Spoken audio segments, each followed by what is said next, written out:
పట్టాభన్న గారికి ధన్యవాదాలు. ఇప్పుడు పర్యాటక అభివృద్ధి పటిష్ట చర్యలపైన తీర్మానం ప్రవేశపెట్టవలసిందిగా విశాఖపట్నం ఎంపీ భరత్ గారిని ఆహ్వానిస్తా ఉన్నాను.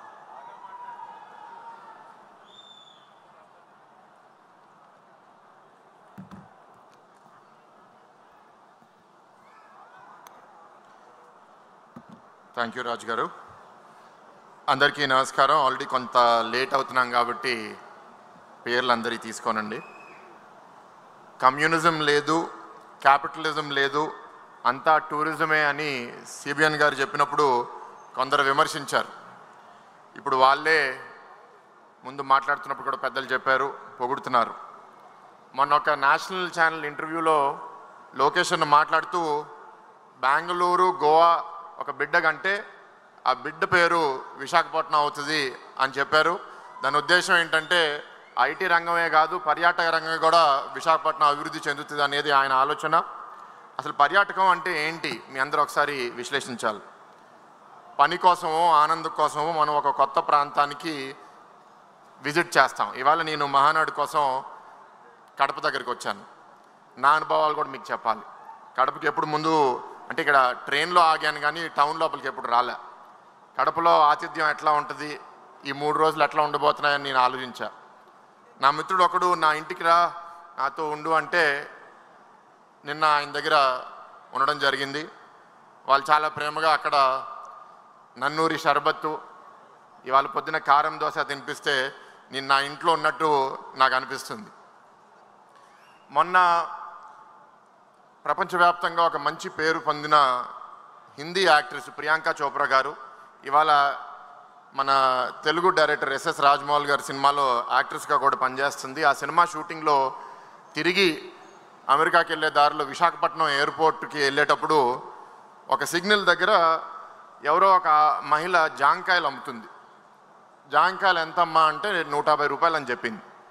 150 రూపాయలు అంటే ఈవిడ 200 రూపాయలు ఇచ్చింది. ఆవిడ జాంకాయలు ఇచ్చింది. 50 రూపాయలు మిగిలినవి తీసుకోండి అంటే అవసరం లేదు, మీరు ఉంచుకోండి అని ప్రియాంక చోప్రా గారు చెప్పారు. ఆ మహిళ కొంతసేపు ఆలోచించి సిగ్నల్ మారే లోపల తిరిగి వచ్చి ఇంకో 2 జాంకాయలు ఇచ్చేసి వెళ్ళిపోయింది.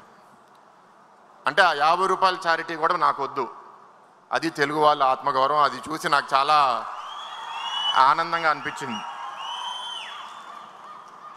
ఇంకో ఉదాహరణ, నేను మొన్న మా అబ్బాయిని తీసుకుని అమెరికాకి వెళ్తే అక్కడ ఒక క్రూజ్ ఎక్కాం, ఒక బోటు. అది సముద్రంలో ఒక రోజు వెళ్ళి పక్కనే ఒక దేశం బహామాస్ అనే దేశంలో దిగి, ఆ దేశంలో దిగినప్పుడు అక్కడ ఒక ట్యాక్సీ డ్రైవరు ఆ ఊరిలో ఒక దగ్గర నుంచి ఒక హోటల్కి తీసుకెళ్ళాలి. 15 నిమిషాల ప్రయాణం. 15 నిమిషాల్లో ఆ దేశ చరిత్ర, ఆఫ్రికా నుంచి ఎట్లా బానిసలు తీసుకొచ్చారు, అక్కడ ప్రధానమంత్రి ఎట్లా అవుతారు అని 15 నిమిషాలు మాట్లాడితే ఒక మెంబర్ ఆఫ్ పార్లమెంట్గా నాకు చాలా ఆనందంగా అనిపించింది. పర్యాటకంలో వచ్చే అనుభవాలు జీవితాంతం మనతో మనం తీసుకెళ్తాం. ఏం జరిగినాయి, నేను అమెరికాలో చదివాను, అక్కడ చాలా చోట్లకి వెళ్ళాను. వెళ్ళినప్పుడు వాళ్ళు చాలా కథ రాస్తారు. తీరా ఆ ప్లేస్కి వెళ్ళి చూసేసరికి ఓ సింతేనా అనిపిస్తుంది. మన కడపలో ఇక్కడ గండికోట ఉంది. ఆ గండికోట ప్రపంచవ్యాప్తంగా చాలామందికి ఇంకా తెలియదు. ఇక్కడ ఒక మిత్రుడు కూర్చుని అక్కడే నేను ఉంటున్నాను, ఇక్కడ 1.5 గంటల పొద్దున వస్తే అది యుఎస్లో గ్రాండ్ క్యానియన్ అంత గొప్పగా ఉంది అని చెప్పారు. ఇట్లాంటి రంగాల్ని మనం అభివృద్ధి చేయాలని బాబు గారు గత 30 ఏళ్ళుగా పనిచేస్తున్నారు. ఒకటి మనం గుర్తించాలి, ప్రపంచవ్యాప్తంగా ఉన్న ఉద్యోగాల్లో 10 ఉద్యోగాల్లో ఒక ఉద్యోగం ఇది పర్యాటకం, టూరిజంలో ఉంటుంది. ఇక్కడున్న మన నాయకులు, కార్యకర్తలు కూడా చాలామంది పిల్లలు భవిష్యత్తులో పర్యాటకంగా ఒక వృత్తి, ఒక ఉద్యోగం, ఒక వ్యాపారం కూడా చేసే చాలా మంచి అవకాశం ఉంటుంది. అది గుర్తించి అప్పుడు ఆనాడు హైదరాబాద్లో hotels, convention centre, ORR, airport ఇవన్నీ బాబు గారు పెట్టారు. అంతేకాదు ఇవన్నీ పెట్టిన తర్వాత వచ్చిన వాళ్ళకి మంచి అనుభవం ఉండాలంటే మన రాష్ట్రం, మన నగరం చాలా పరిశుభ్రంగా ఉండాలి అని క్లీన్ ఇండియా, క్లీన్ హైదరాబాద్. అంతెందుకు ఇక్కడ ఈ వేదిక మీద నేను కూర్చుని 2వ రోజులో కూర్చుంటే మాకు స్వీట్ బాక్సులు ఇచ్చారు. ఒక 15 నిమిషాల తర్వాత ఒక మనిషి వచ్చి అవన్నీ ఎత్తుకుంటూ పోతున్నాడు. ఆయన వెనకాల స్వచ్ఛ మహానాడు అని రాస్తుంది. ఇదే ఆలోచన బాబు గారు ఆ రాష్ట్రాన్ని, ఈ రాష్ట్రాన్ని మార్చడానికి 14 నుంచి 19 మధ్యలో రాష్ట్రానికి వచ్చే విజిటర్స్ 9 కోట్ల నుంచి 23 కోట్లకి పెరిగారు. ఆ టైం మనము రిలీజియస్ టూరిజం అని, బీచ్ టూరిజం అని, హిల్ స్టేషన్ టూరిజం అని బాగా పనిచేస్తే 19లో మనం ఓడిపోయిన తర్వాత అరకు కాఫీని, అరకు డ్రగ్స్ అని,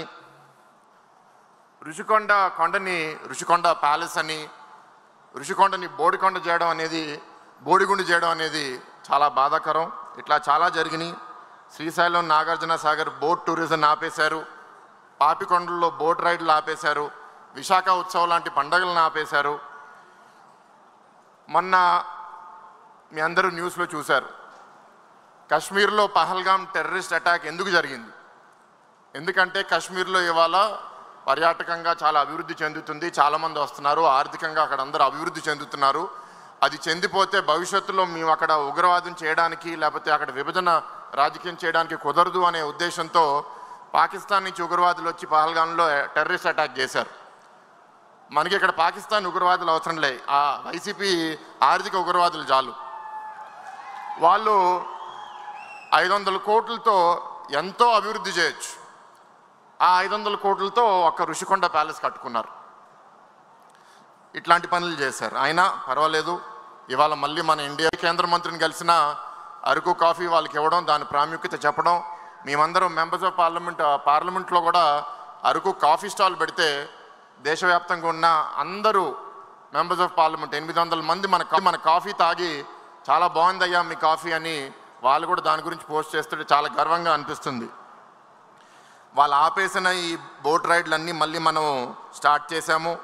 క్రూజెస్ కూడా వైజాగ్లో ఒక క్రూజ్ వచ్చింది. ఏదో రోజు ఆ క్రూజ్ అండమాన్కి కూడా వెళ్ళాలని కోరుతున్నాను. ఇక్కడ పెట్టుబడిదారులకి మళ్ళీ ధైర్యం పుట్టించి ఓబరాయ్ హోటళ్ళు, మేఫేర్ హోటళ్ళు, తాజ్ హోటల్ అని ఉత్తరాంధ్రలో, ఇతర రాష్ట్రాల్లో, ఇతర ప్రాంతాల్లో బాపట్ల బీచ్, ఇక్కడ గండికోట, రాజమండ్రిలో అఖండ గోదావరి ప్రాజెక్ట్ అని కేంద్రం నుంచి 200 కోట్లు కూడా తీసుకుని రావడం జరిగింది. ఇట్లా చేసుకుంటూ పోతాం. నాకు తీర్మానం ఒకటి ఇచ్చారు, ఆ తీర్మానం ఒకసారి చదవాలనుకుంటున్నాను. పర్యాటకాన్ని డెవలప్ చేయడానికి ఆంధ్రప్రదేశ్ని అంతర్జాతీయంగా ప్రమోట్ చేయడం, విదేశీ పర్యాటకులను ఆకర్షించేలా పర్యాటక రంగంలో సుదీర్ఘ ప్రణాళికలు ముందు పెట్టిన శ్రీ నారా చంద్రబాబు నాయుడు గారు శ్రీకారం చుట్టారు. రాబోయే 5 ఏళ్ల కాలంలో టూరిజంలో పెట్టుబడులు సాధించి అభివృద్ధి చేయడమే లక్ష్యంగా టూరిజం పాలసీని ప్రవేశపెట్టి పర్యాటక రంగాల్లో దాదాపు 25,000 ఉద్యోగాలు తొలి దశలో, ఈ 5 సంవత్సరాల్లో నా అంచనా ఇంచుమించు 2 లక్షల ఉద్యోగాలు పర్యాటక రంగాల్లో వస్తాయని చాలా బలంగా నమ్ముతున్నాను. ఈ కూటమి ప్రభుత్వం కూడా మానాడు వేదికగా నేను అభినందిస్తున్నాను. అటు ఉత్తరాంధ్ర నుంచి ఇటు రాయలసీమ ప్రాంతం దాకా పర్యాటక అభివృద్ధి దృష్టి సారించి ఏడాది పాటు టూరిజం ఫెస్టివల్ క్యాలెండర్ ద్వారా మరింత అభివృద్ధి దిశగా రాష్ట్రాన్ని ప్రగతి పథంలో పయనింపజేసేలా ఈ తీర్మానాన్ని ప్రతిపాదించడమైనది. దీంతో నేను 2 పాయింట్లతో ముగించేస్తానండి. నేను చిన్నప్పుడు హైదరాబాద్లో ఒక అపార్ట్మెంట్లో పెరుగుతున్నప్పుడు అక్కడ వాటర్ కంటిన్యూస్గా వచ్చేది కాదు. రోజుకు ఒక 2-3 గంటలు వస్తే మేము బకెట్లో నింపుకుని రోజంతా ఆ వాటర్ని వాడుకునే వాళ్ళం. మా అమ్మ నాకు నీటి విలువ ఏంటి, ఎందుకు మనం బయట చెత్త వేయకూడదని నాకు బాగా నేర్పించింది. ఇవాళ నేనేంటంటే ఎక్కడికి వెళ్ళినా సరే ఒక ప్లేస్ చాలా అద్భుతంగా ఉండాలి, అది చూస్తే ఎవరికన్నా మనసు ఆకర్షించాలి, మళ్ళీ మళ్ళీ రావాలనిపించాలని నేను ఎక్కడికి వెళ్ళినా సరే చెత్త డస్ట్బిన్లో వేస్తాను తప్ప రోడ్డు మీద, ఇక్కడ బయట ప్రాంగణంలో నేను వేయను. కానీ ఒక అనుభవం మీకు చెప్పాలి. గత సంవత్సరం ఎలక్షన్కి రిజల్ట్స్ వచ్చే ముందు నేను జపాన్కి ఒక వారం రోజులు వెళ్తే ఎక్కడ చెత్త తీసుకున్నా జేబులో పెట్టుకుని నేను ఊరంతా ఎతుకుతున్నా, ఎక్కడుంది చెత్తబుట్ట వేద్దాము అని. ఎక్కడ దొరకట్లా. ఏంటయ్యా మీ దేశంలో మీకు చెత్తబుట్టలు లేవు అంటే, ఆ దేశంలో ఉన్నవాళ్ళు వాళ్ళ జేబు నుంచి ఒక చిన్న ప్లాస్టిక్ చిట్టి తీశారు. అది ఓపెన్ చేస్తే ఇంత బ్యాగ్ అవుతుంది. మేము నేర్చుకున్నది ఏంటి అంటే మా దేశంలో మేము మా బాధ్యత ఏంటంటే చెత్తబుట్టలు వేయడమే కాదు, అసలు చెత్త తయారు చేయడమే మాకు ఇష్టం లేదు. అందుకే ఇది మాకు ఒక లెసన్. మా జేబులో ఇది పెట్టుకుంటాము.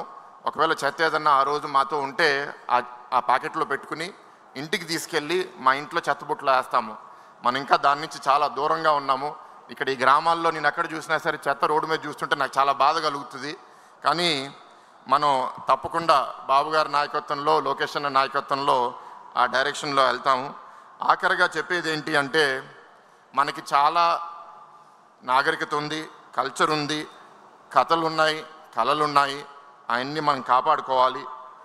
మన ఎప్పటి నుంచో మన పూర్వీకులు చెప్పేది అతిథి దేవో భవ అనేది మనందరూ ఆలోచించి ఆ విధంగా మనం పనిచేస్తే రెస్ట్ ఆఫ్ ద వర్క్ బాబు గారి నాయకత్వంలో, లోకేష్ అన్న నాయకత్వంలో, వేదిక మీద ఉన్న నాయకులందరూ, ముందున్న నాయకులందరూ కలిసి పనిచేసి ఈ రాష్ట్రాన్ని ఒక స్వర్ణాంధ్రగా తయారు చేస్తారని చాలా బలంగా నమ్ముతున్నాను. ఆఖరిగా ఈ ఎన్టీఆర్ గారి జయంతి సందర్భంగా నన్ను మాట్లాడే అవకాశం ఇచ్చినందుకు అందరికీ నమస్కారం. Thank you.